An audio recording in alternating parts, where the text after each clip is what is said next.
You just ran your shiny new SCA tool for the first time, and boom!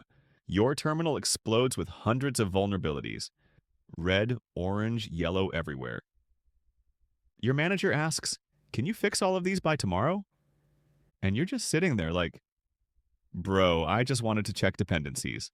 Welcome to the wonderful world of software composition analysis, where every open source library you use tries to ruin your weekend. But here's the thing. Not all vulnerabilities are created equal. Some are scary. CVSS 9.8 that can pop shells remotely. Others are harmless old CVE and test libraries you don't even use. So in this video, let's talk about how to prioritize SCA findings like a pro. All right, let's start simple. CVSS, or the Common Vulnerability Scoring System.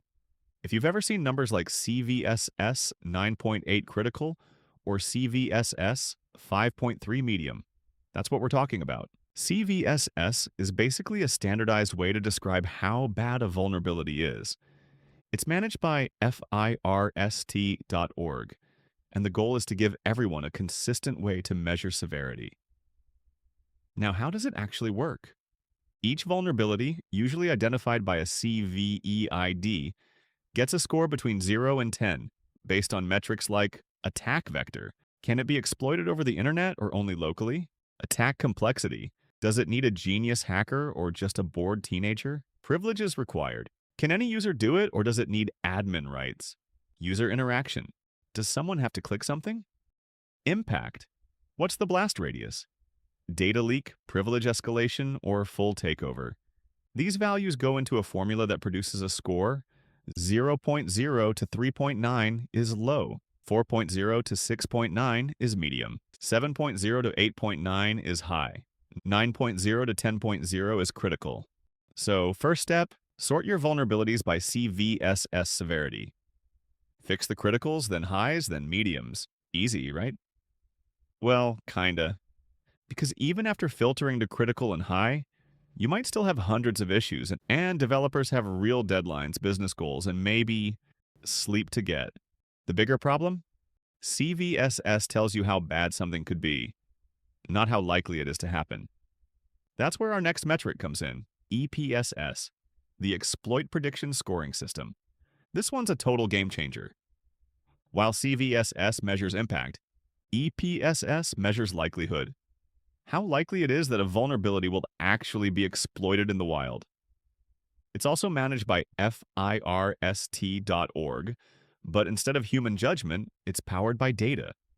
Exploit databases, malware campaigns, and telemetry from real-world attacks. Every CVE gets an EPSS score between 0 and 1. So, for example, a CVE might have CVSS 9.8 critical, but EPSS 0.02. Technically dangerous, but nobody's touching it. Meanwhile, another CVE might have CVSS 6.5 medium, but EPSS 0.8. And attackers are actively exploiting it right now. That's the power of EPSS. CVSS tells you what could hurt. EPSS tells you what's actually hurting people. Now, how you use EPSS depends on your risk appetite. Let's say you fix everything with CVSS greater than or equal to 7. You'll cover roughly 82% of exploited vulnerabilities, but your efficiency is only 4%, meaning 96% of that effort might not matter. If you instead focus on CVEs with EPSS greater than or equal to 10%, your coverage drops to around 63%, but your efficiency jumps to 65%. You're fixing less but smarter. If you're time-strapped, maybe only patch CVEs with EPSS over 50%. That's around 45% coverage with 85% efficiency. And yes, there's a free API for this. I'll put it in the description below. Combine CVSS and EPSS, and you'll already cut through 80% of the noise. But there's still one more layer that makes your prioritization bulletproof. Now, let's say you've got a critical CVSS and high EPSS. Sounds urgent, right? But what if your app never even calls the vulnerable function? That's where reachability analysis comes in. It answers one simple question. Can this vulnerable code actually be reached by your application? Just because a dependency has a CVE doesn't mean it's exploitable in your context. For example, imagine a JSON parser library has a vulnerability in its XML conversion function. If your app never uses that XML feature, the vulnerability technically exists, but practically, it's harmless. And here's the kicker. In many projects, 60 to 80% of SCA findings aren't even reachable. Paid tools like Snyk, Checkmarks, or SemGrep can automatically detect this. But if you're looking for a free option, check out OSV Scanner by Google. It has a call analysis flag that performs lightweight reachability checks. It's not perfect, but a great starting point. And if you're building your own security tooling, you can even create custom reachability logic. It's advanced, but super rewarding if you want deeper automation. So, when you're drowning in findings, combine all three metrics. CVSS tells you how bad it is, impact. EPSS tells you how likely it is, real-world exploitation. Reachability tells you how relevant it is, whether it's even exploitable in your code. If it's high CVSS, high EPSS, and reachable, fix it yesterday. If it's high CVSS but low EPSS and unreachable, note it down, fix it later. This three-layer model helps you stop reacting to everything and focus on what's actually dangerous.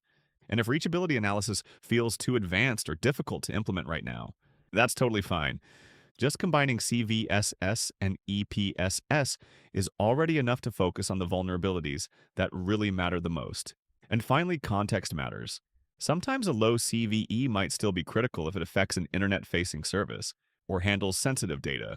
On the flip side, a high vulnerability in a local dev tool that nobody uses might not be worth panicking over. Security isn't black and white. Look, it's about risk balancing. The goal isn't zero vulnerabilities. It's about fixing the right ones first. So next time your SCA report screams 1,000 CVES in red, don't panic. Start with CVSS for impact, use EPSS for real-world likelihood, and reachability to see if it even matters. Combine them, and you'll go from overwhelmed to in control. And if you're still going through that SCA shock phase, don't worry. We've all been there. The key is to fix smarter, not harder.